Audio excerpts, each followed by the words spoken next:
Arus deras dan hujan berterusan menjadi cabaran utama dalam operasi mencari dan menyelamat SAR, seorang remaja lelaki berusia 17 tahun yang dikuatiri lemas di Jalan Kolong 1, Matang Kuching.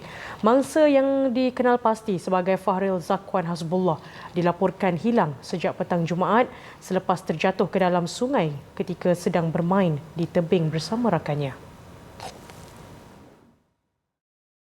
Operasi SAR yang masuk hari kedua hari ini melibatkan kekuatan 33 petugas daripada pelbagai agensi termasuk PDRM, Bomba, APM, Pasukan Marin dan unit Scuba. Pasukan penyelamat menggunakan 6 unit bot bagi melakukan pencarian di sepanjang laluan sungai dan ranting sungai termasuk pemantauan di muara yang menghala ke Sungai Sarawak.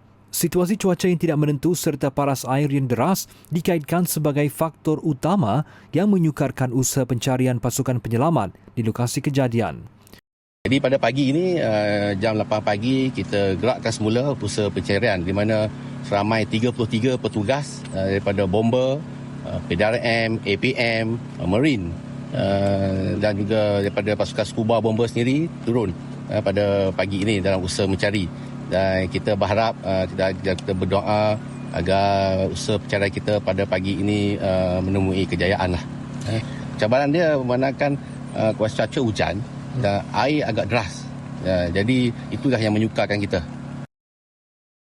Untuk rekod, Fahril terjatuh sekitar jam 4 petang semalam ketika sedang bermain bersama seorang rakannya di tebing sungai tersebut sebelum dihanyutkan arus.